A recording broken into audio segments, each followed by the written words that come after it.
Hi there. Welcome to Property Market Moves. I am Kululwa Motwa, and today I am sitting with Phenyo Mathopa. How are you?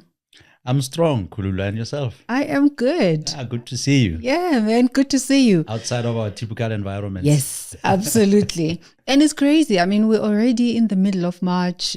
We're in the same environment, but we haven't seen each other. I missed that opportunity with the Cyber breakfast. But anyway, I had representation from the company, which was great. Absolutely. Okay, before we jump into our conversation for today, who is Phenyo?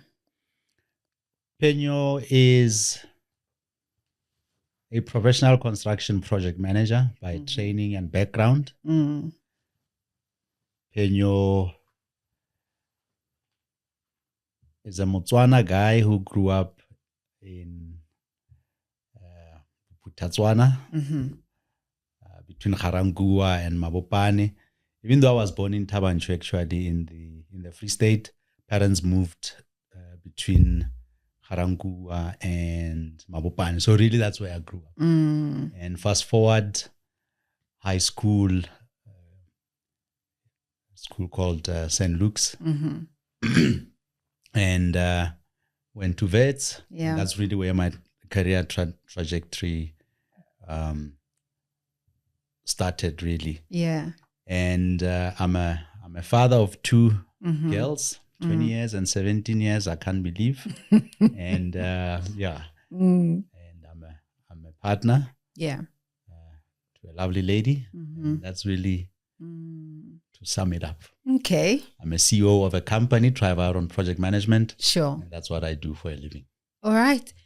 And Triviron was established 20 years ago, or at least almost 20 years ago. 2006 June.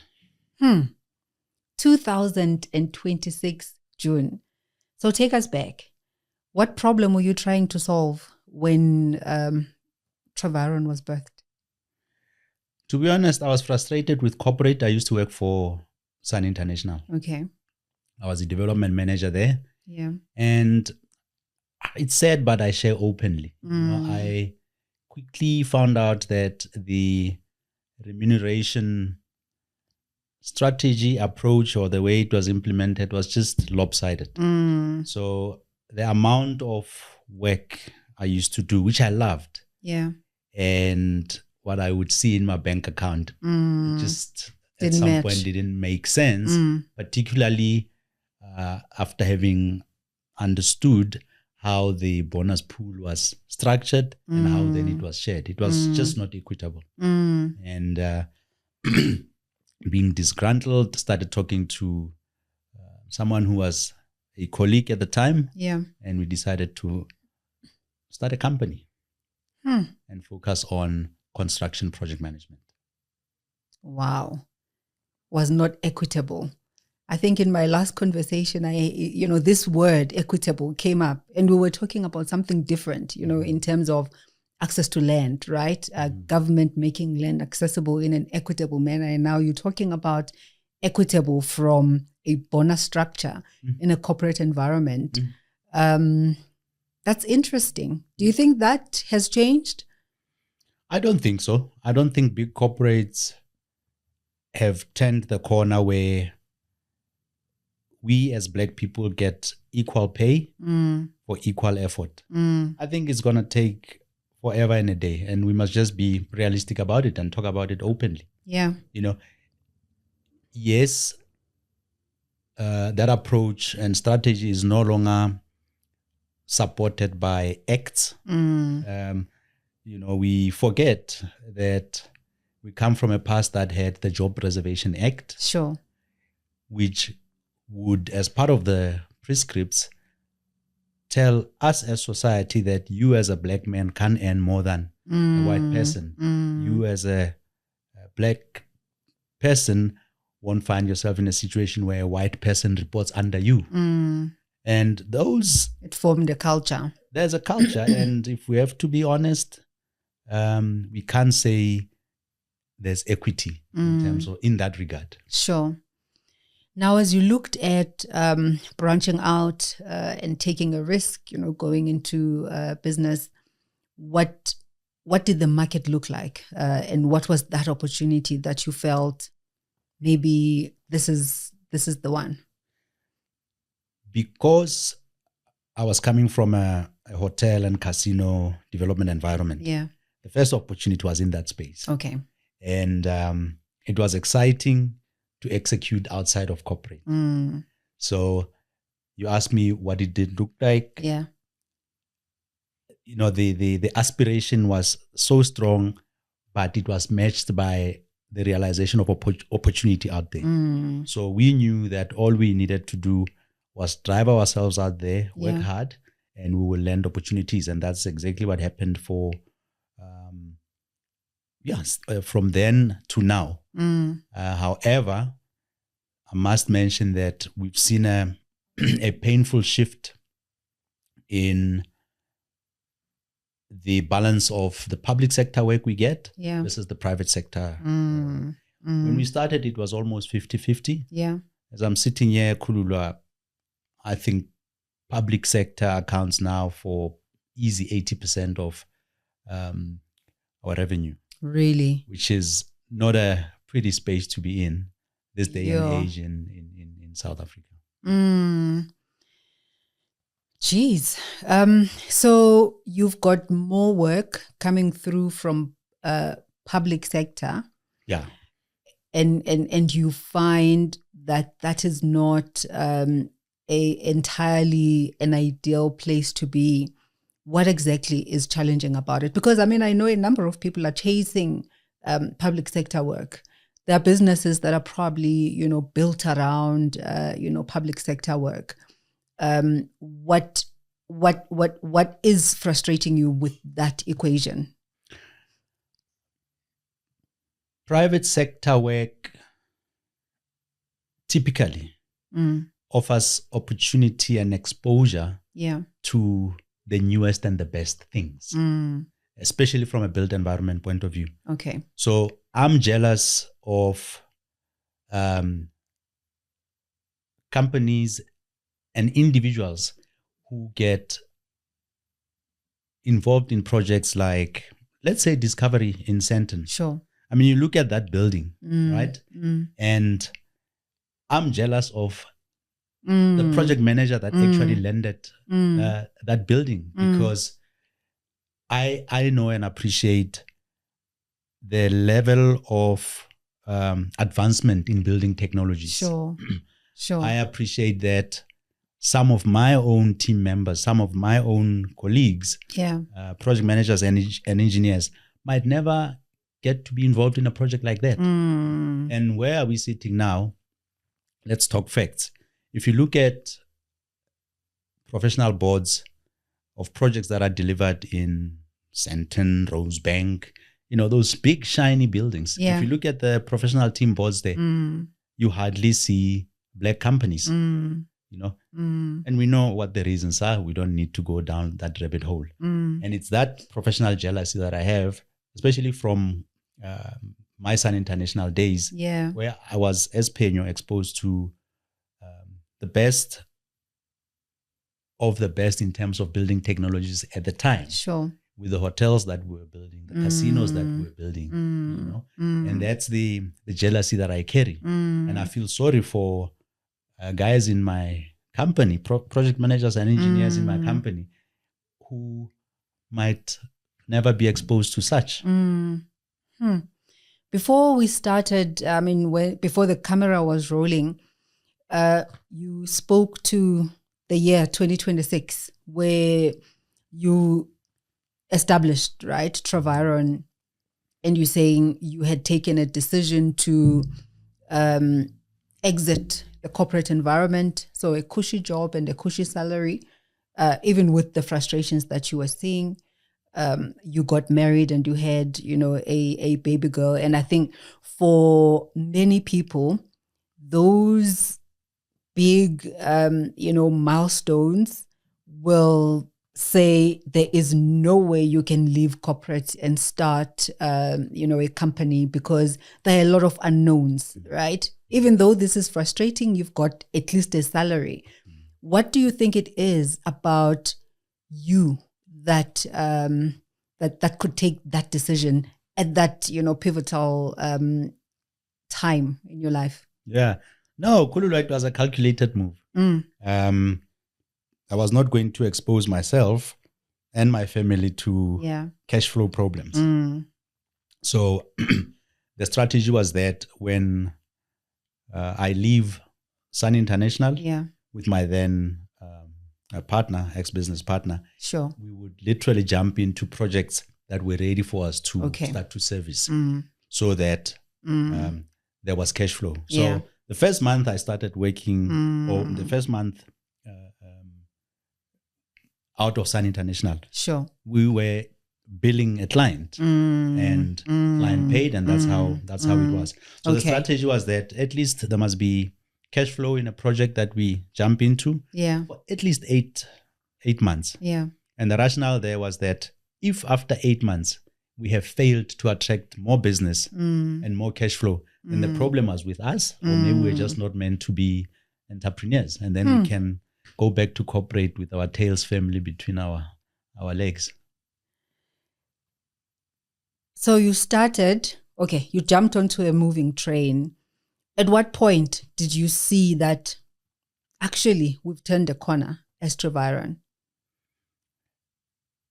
When we picked up 2 more clients. Okay. So you are now supplementing cash flow from fees on this first project. Yeah. And we are now able to even split ourselves and focus on different projects. And then you start to grow the company from there. It is from a human resource point of view. Okay. Yeah. So from a time frame perspective, how long was it from the first day? That we secured more clients? Yeah, where you saw then that turning corner. Was it a year? 6 months. Really? Yeah. No, fortunately for us, it was 6 months. But we were working hard at attracting clients, and our combination worked. You know, we were able to focus on different spheres, different areas, and that's how we made it work. A lot of businesses, well, maybe not a lot, but many businesses, will not make it past 5 years. What do you think it was then about you and your partner did to now be looking at 20 years? I, sitting here, was fortunate that I had a partner who shared the same vision of respecting cash flow. So money would come in, we'd pay ourselves salaries, and it was not stupid salaries because we knew we needed to stretch the rand, right? Yeah. So we established very quickly a culture of putting money away. So we were never really found to be desperate cash flow wise, sure. And I say this, yes, with respect, but there are companies out there that I'm sure you are also aware of, where as soon as the money hits the bank, guys just go crazy, And that's one thing that I'm blessed with, that I've got serious respect for money. So it comes in, we take what we need to take. Yeah. You don't allow your lifestyle just to shoot up overnight. Take what you take, put away as much as you can. Wow. So when you look at the work that you do, construction, project management, and I mean, one of the things that you started off, by saying is the professional jealousy of, not being able to do certain work, or at least, having fewer, Black project consulting businesses that are able to do, land certain types of projects. What do you think it is, though, that differentiates a good construction project manager to the rest? I'm going to share with you exactly what I tell my team. So my team of project managers particularly, since we're honing in on project management, the our clients must know and feel the difference between a project administrator and a project manager. A project administrator is someone that a client can get themselves. Someone who sits, takes minutes, jots down action items, and is happy to sit in the next meeting and regurgitate what was supposed to be done, and it's all good and well. So I tell my guys, and it's something I believe in, it's the school of thought I come from. Sure. The work has got to happen between meetings. So a good project manager will come to a meeting and confirm that things were done. And then we talk about a look forward, be it a week or 2 weeks, right? If things are not done, someone must take responsibility. But that project manager must know. They must, as a project manager, you don't find out in the meeting that something was not done. You should know not just the reasons why that thing was not done, but you need to know if you'll be punitive to that consultant or to the contractor or whoever is responsible for that thing not done. Yeah. And then start to mitigate whatever risks. So it's about being proactive, understanding exactly what needs to be done, and also understanding the responsibilities of the whole technical team, and that's why the quality of the education in our universities particularly, it's scary what's happening. You have non-construction professionals, and when I talk about professionals, I'm saying practicing professionals, lecturing. Now you can imagine the type of students that then come out to our organizations. Sure. A child comes out, they can't even point out at a lintel or explain to you how a lintel is put up. It's like practicalities. So why I'm raising this, I'm linking it to what I'm saying, that you have to know what an architect is responsible for, what an electrical engineer is responsible for, so that when they come to the meeting and they BS you, you can pick it up. Yeah. You need to know how long things take, how long it should take them for certain outputs. You don't have a sense for that. Sure. You fool yourself if you think you're a good project manager. So that's the school of thought I come from, and that's what I try as best as I can to infuse to the teams that we have, or my team members, my project managers. Sure. So then your analysis of that, and from at least the student perspective, is that they should be taught, one, by people who have done or are doing the work, and secondly, there has to be a lot of practicality in terms of the way that they are taught, so that when they come out of school and have that certificate, they've been exposed to it beyond just the book. Absolutely. And I think there's also something to be said about exposure to sites, exposure to construction environments before these candidates are allowed to call themselves project managers. Because if you don't understand the site environment, the actual physical construction process, sure, if you haven't seen a project and you haven't been involved in a project from start to finish on a construction site, it will be difficult for you to manage a contractor.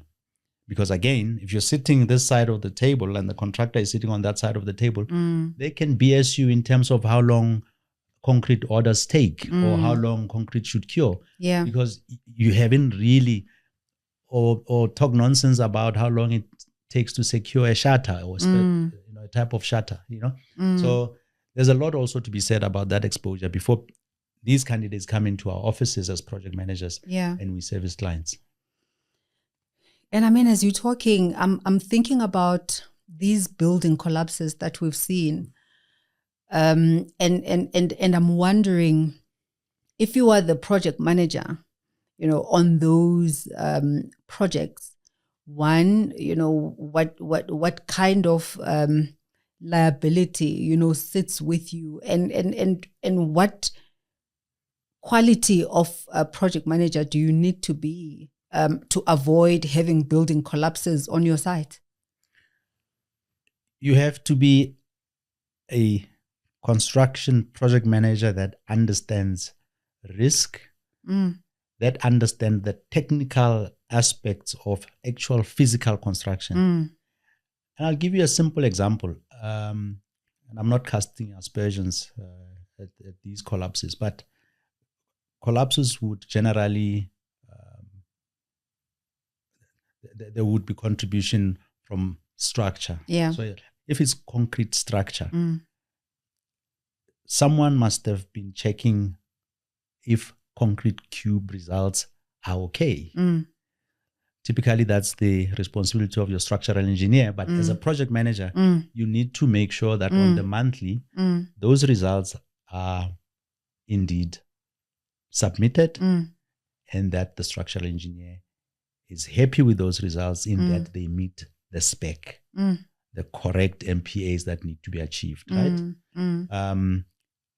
I'll give you an example. So I was involved in a project, University of Limpopo. Yeah.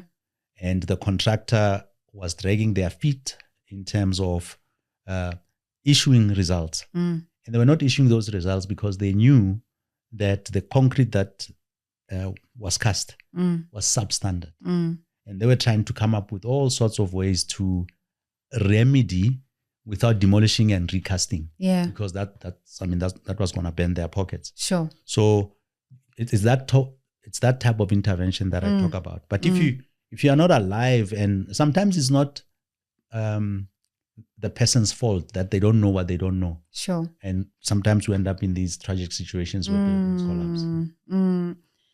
When we look at, the space, how project management was done 20 years ago, how has it evolved to now, and how do you see it, continue to evolve in the next 20 years?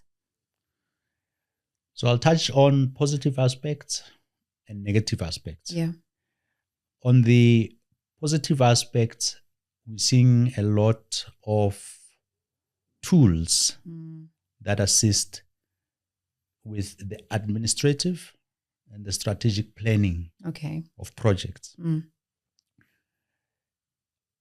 There is some AI, but I don't want to go into that space because, as you know, with AI, it's garbage in, garbage out. So if you're going to sit and prepare a program from scratch, as an experienced construction project manager, I believe that the outcome will be much better than any AI tool can achieve. Sure. So the positivities are there in the current. In the negatives in the current is that you're getting a lot of project managers who are not necessarily experienced to actually run projects, to the point that I was making earlier, where someone can jump straight out of varsity and go straight into a project management firm and call themselves a candidate project manager and then later project manager.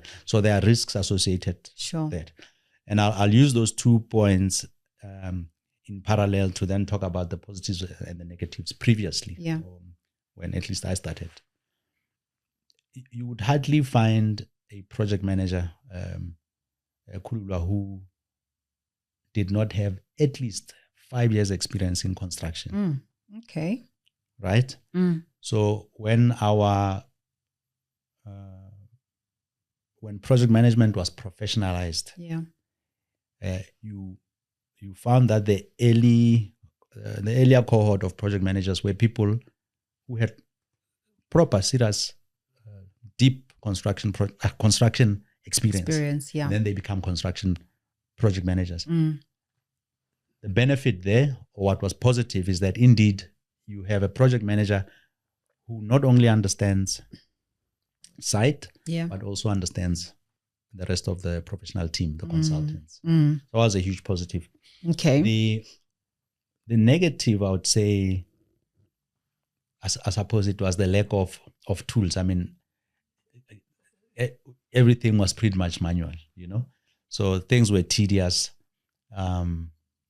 Programming was tedious. Costing was tedious. But things are evolving where, templates are developed, and like I'm saying, tools for strategic planning are developed, and so it goes. 20 years What do you think will change in 20 years? 20 years from now? I think for as long as buildings are as physical as they are and require the same bricks, the same mortar, the same concrete, the same steel, the same digging, the same clearing site, you will still need solid experience in construction before you can really call yourself a solid construction project manager.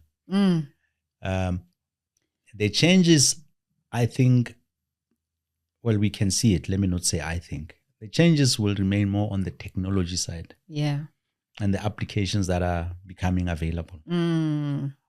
But those applications will never take away the need for human interaction to solve real things, problems, so that this building can ultimately be built.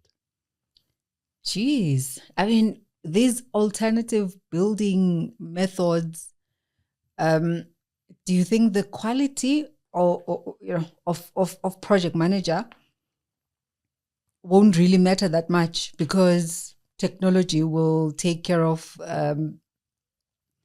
a lot of the risks that would come with traditional construction building? So if we're looking at alternative building, methods, and maybe getting to print, do you think that we will actually get poorer and poorer, or we still need to have a quality in terms of, the project management capacity that speaks to that mode of building? Yeah, so what you're touching on, we have to appreciate that it spreads across types of buildings. Yeah. And even typologies, if I can go that far.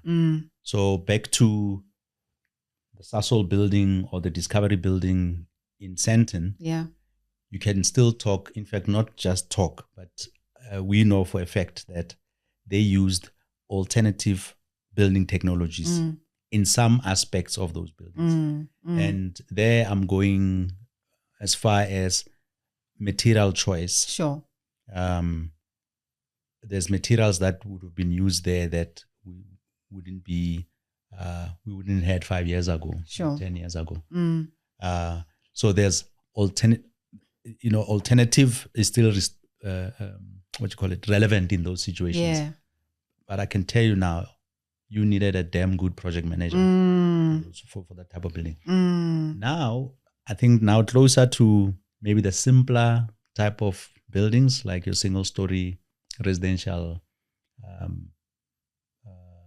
units, for example. Do you need a strong project manager to oversee a project where once you've dug your foundations, you just come with slabs and those are your walls? Yeah. And then you have prefabricated roof, whatever. Yeah, maybe not as intense or as experienced as a guy that will deliver a Sasol or a Discovery building. Yeah. But you still need depth. You can't run away from that. There must be technical expertise and understanding of how material, for example, works. Sure. When you look back in your 20-year journey, what is your proudest moment? I'm going to sound controversial, but my proudest moment was, I don't want to say taking away, but winning away a project that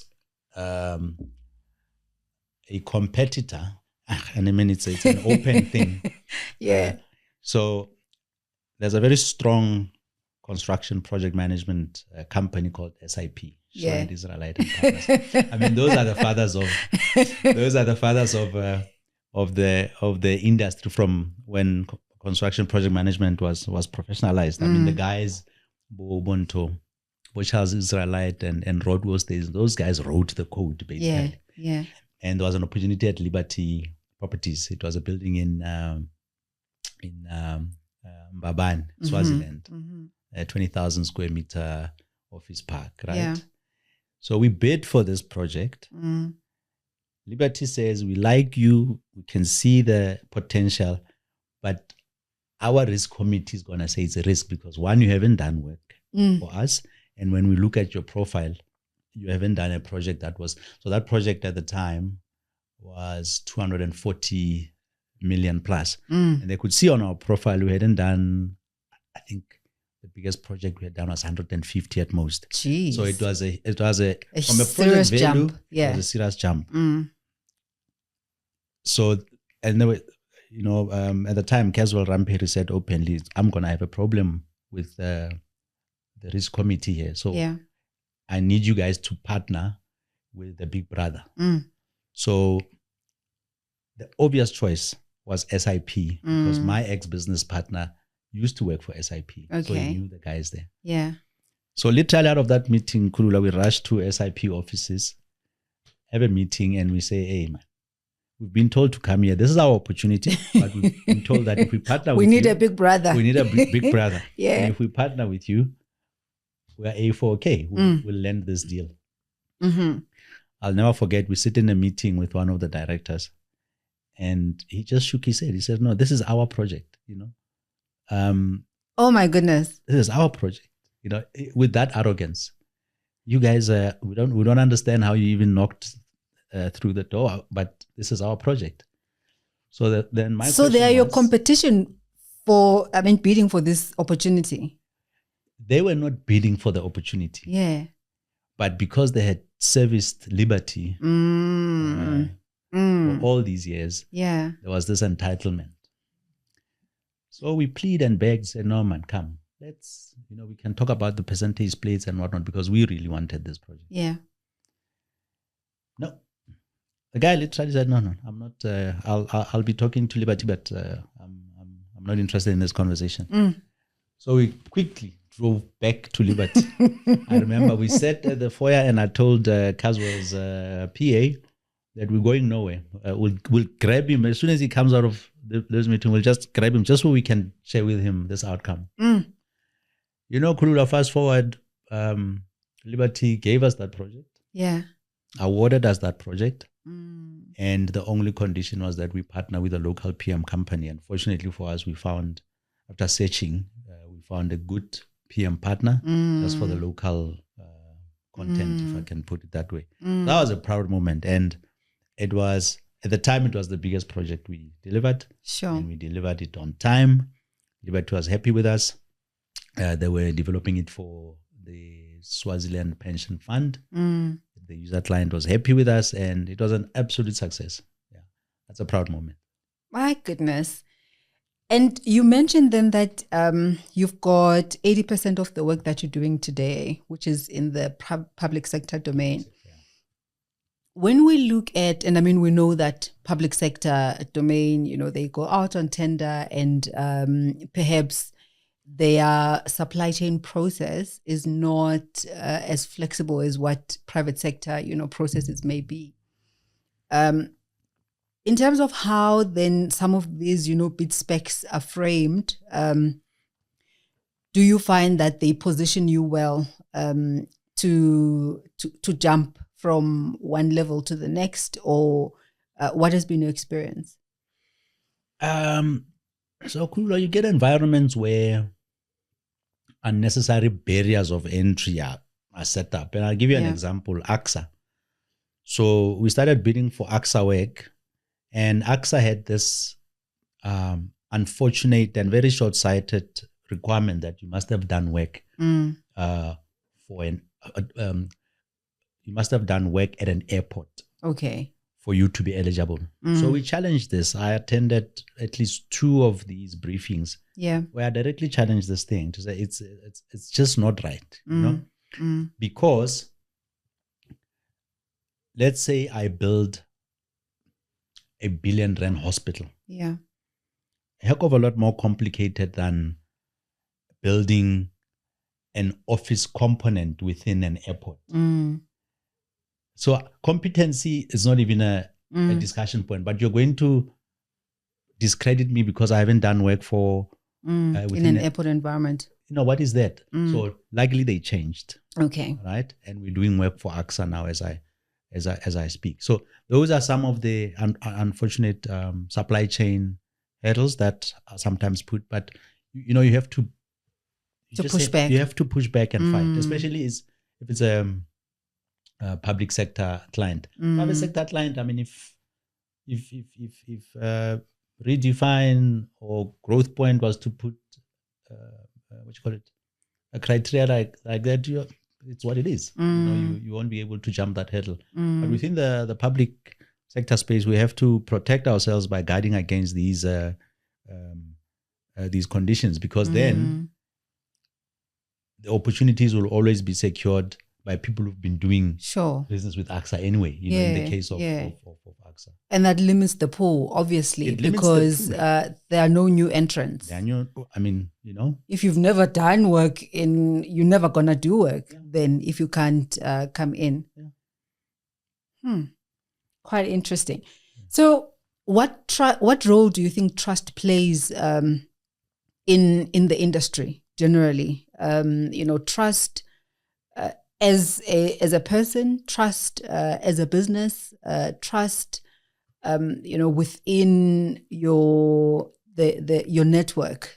What role do you think it plays, and perhaps in determining then how you sustain yourself as a business? Sure. Trust is a big thing. Kulula, and I think I'll start by answering and start just with the basic of basics. Your name carries you. And if you rubbish your name, that's the only name you have. So that's the one part. The second part is, we also have to accept within the business environment that people do business with people they want to do business with anyway, right? So if I like you, Kulula, and you are baking cakes, your cakes might not be the best. But because I want to do business with you, I will keep buying cakes from you, even though Mike or Amy might be baking better cakes, but maybe I don't like the way they look, or I just don't like where they come from. I'll never go there. So, but even within that sort of space, you have to maintain trust, because if you break that trust, even that person that likes to do business with you will never like doing business with you. And I remember my partner was saying to me the one time that one thing she appreciates about me is that it doesn't matter what room she's in, if there's somebody who knows me and there's a conversation about me, it's always the same. And that, without being big-headed or arrogant about it, it's something that I'm really, really proud of. You mustn't put yourself in a situation where something different is said depending on who's talking. What an a-hole. But then another nice guy, whatnot. And there's that inconsistency talks to trust directly, and that's why it's so important to maintain integrity and good ethics. So your team, what would they say, or rather, what do you think they would say is your biggest strength? And maybe also with that, your blind spot. So I figured myself out to be a servant leader. I don't do things. I don't say to them to do things that I wouldn't do. Okay. So my strength is that, and I think also I am able to allow people to fail. So I'm not a micromanager. And I tell the guys, I'm not going to sit behind your shoulder and be watching you make or prepare this program. But you better make sure you throw the best work that you can at that program. So that when I review it, I'm not teaching you things that you should know. Right? So That's really one of my biggest. I don't micromanage, and I let the guys grow professionally. My blind spot, maybe I trust too much. And you can't have it both ways. So in that not micromanaging, there's trusting. Yes. And there are some people that honestly just don't deserve the trust that we grant onto them. Yeah. So that could be a blind spot as well. So it's a double-edged sword, I suppose. And I mean, as you're talking about that, I guess it goes back to this, which comes up a number of times when you talk to, a lot of people who are in business, the expectation that, employees will have of you as the employer, and the loyalty that they will give you, because you do find really good team players who are invested in the business, but a lot of the times we invested in ourselves. Yeah, absolutely. And that's why when it comes to the warm bodies we bring into organizations, the human resource, you have to be very strategic about talent retention, in a sense of how you retain those characters that you want to retain, the talent that you want to retain, and also be strategic on, as soon as you can see that Ukulula is just not cutting it, you must be strategic about looking forward to say, how do I deal with this? Yeah. So I read a book called No Rules Rules. It's structured around the guy that founded Netflix and how he manages talent. And he makes a very simple point to say, you can find a Tabo who can carry double the weight. Yeah. Ne? Because of how passionate he is and how talented he is. But the fact that Tabo is at the same level with Mike, and you are paying them the same, and Mike carries the least that he can carry at any given point in time, Tabo is bound to get disgruntled at some point. So what do? You then become intentional. You spot the talent and you talk to the guy. Sure. Like you have frank conversations. Are you happy with the environment? Are you happy with your pay?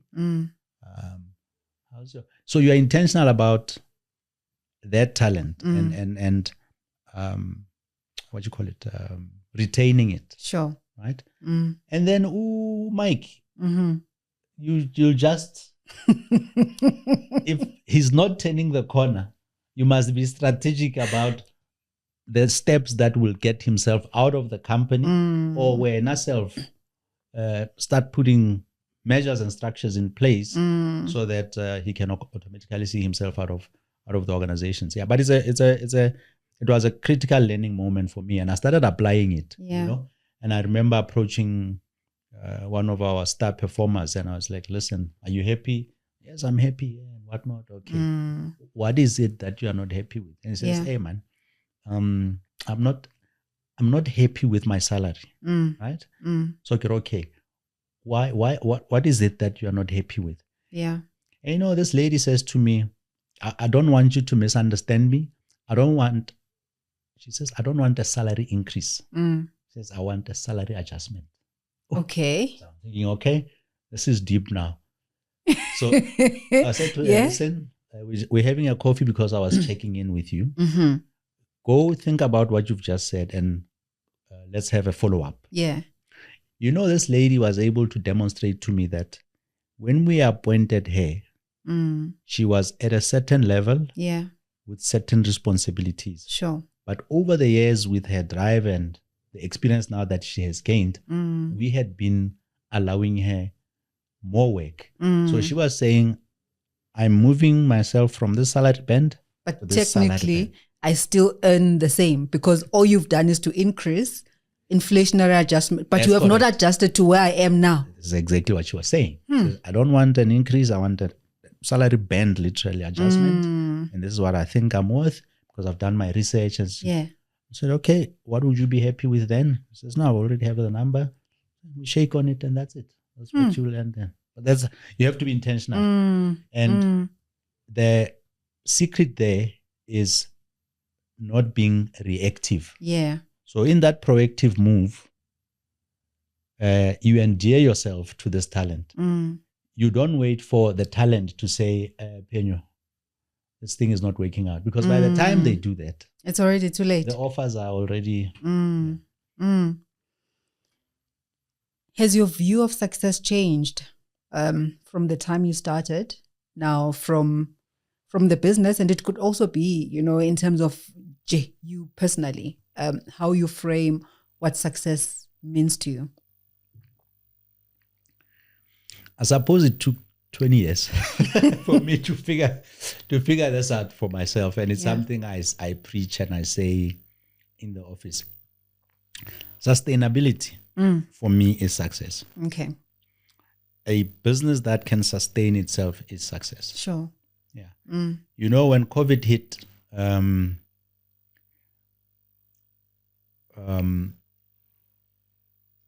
COVID found us financially where we were not far off meeting our target of building reserves enough to carry us for 12 months. Okay. Even if we without didn't get a cent any new work from anyone. And that strategy allows you breathing space to then say, with no cash flow, what then do I need to do? And I'll give you an example why that space is important. So, and I'm referring to myself. I don't want to make it as if it's a general thing. Yeah. So I didn't appreciate the impact of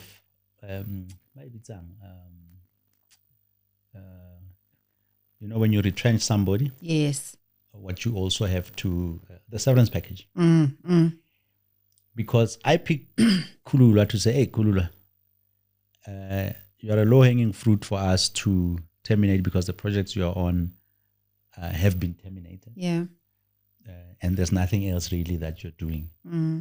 Maybe let's just keep the guys who... But you forget that Kulula is the longest serving. And the payout associated with the decision cripples your already dire situation. So, and back to now where I was saying, linked to sustainability. Yeah. We were able to navigate that space calmly. And the decision ultimately was to say, listen, we will let go, let me say, obvious cases in a sense of easily justifiable cases, but the core we will keep. And we'll just hope and pray that the storm will pass. But these guys will keep and will continue paying salaries.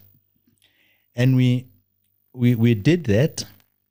I remember speaking to a friend of mine who's also in the industry. When I shared this with him, he said, "When you are crazy, you're giving away your children's money to people you don't even know, because then you get people who also take that view to say, you guys know there's no money, so let's all sit together and hug and hope for the best." But sure, you also have to take the responsibility that you brought these people into the organization. Yes, the reality out there is this, but can you keep talking about at least something, not just nothing? And we're able to carry that something for the core team. And the benefit of that is that when things turned, and now projects were starting to run, we had people, and there's trust built into those teams because they saw that you carried your word, and there's continuity. You are able then to pick up and move on.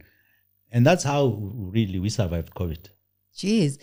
And I mean, that really then speaks to a live example of difficult times in the journey, right? And I'm sure there were a number outside of this one.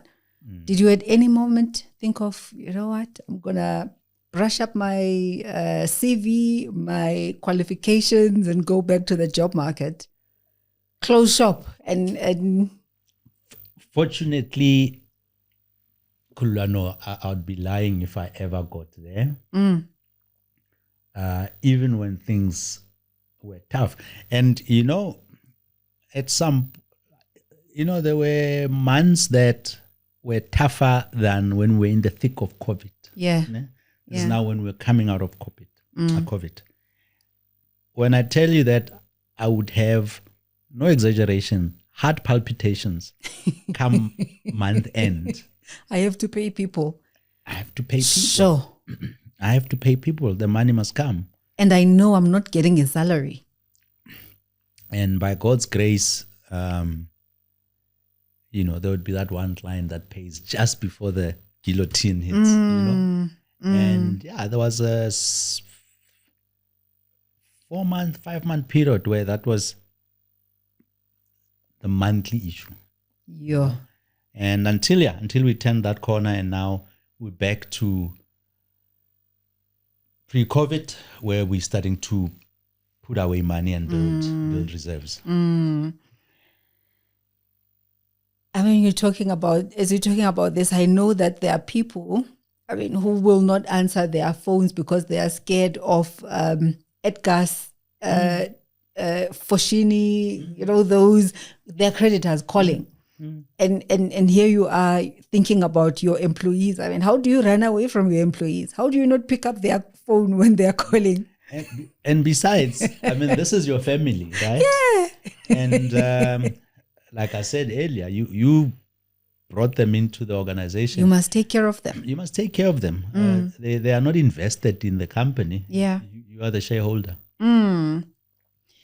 If you were to go back 20 years and reinvent Triviron, what would you birth?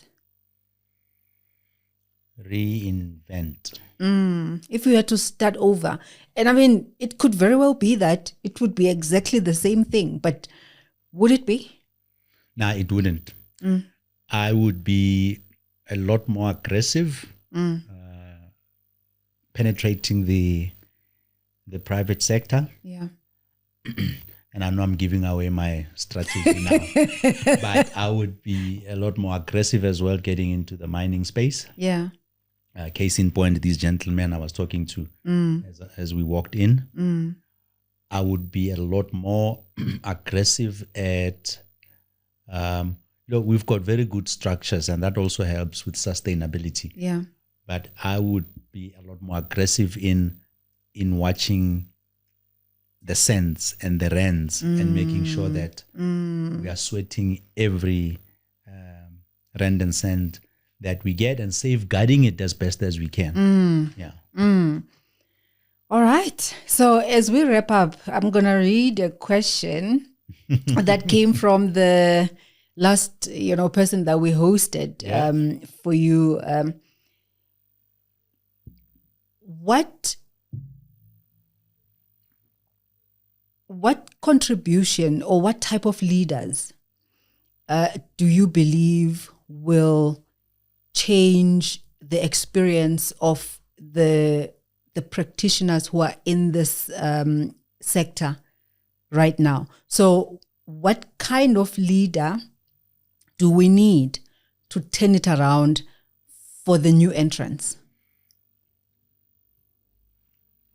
Experience, experience and passion for the industry.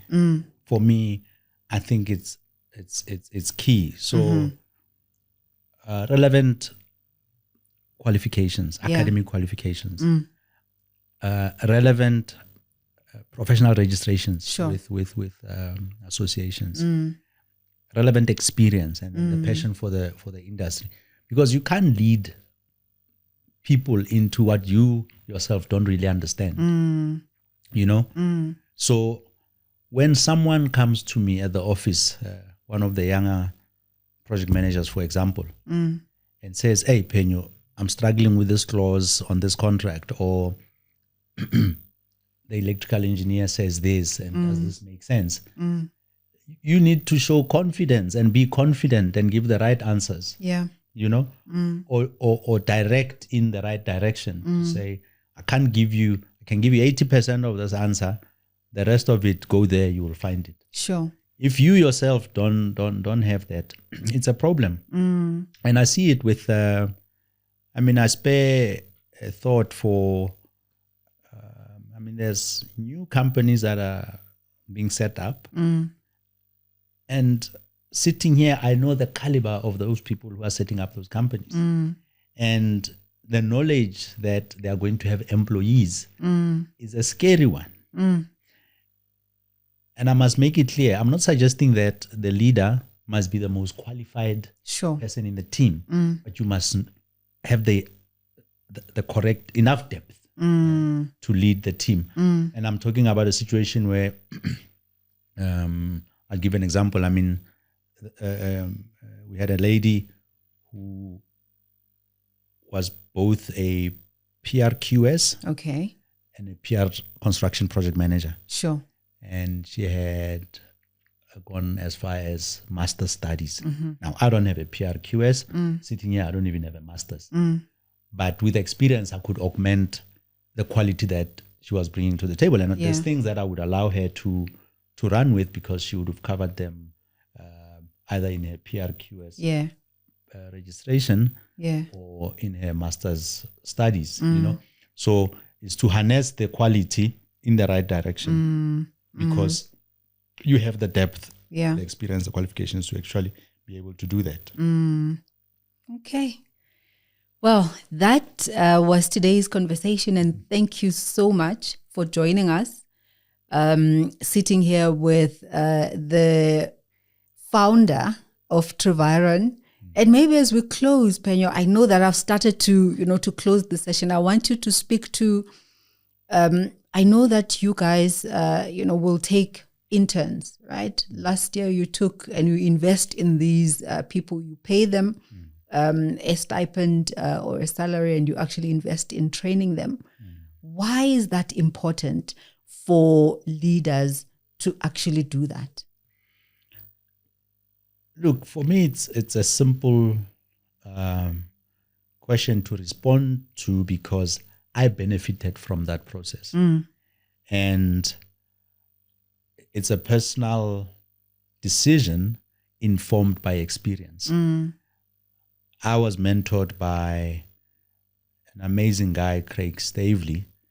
And had I not enjoyed that mentorship, I wouldn't be where I am today. So it's almost to reciprocate, right? And it's the right thing to do. Where are these kids going to learn?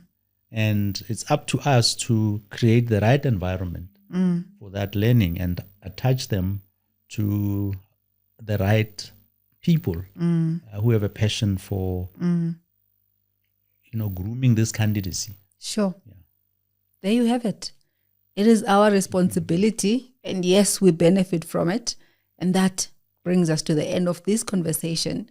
Please like, share, and subscribe to our channel. And please share this video if you have stumbled upon it so that more people learn and grow. Thank you so much for your time. It's been a pleasure.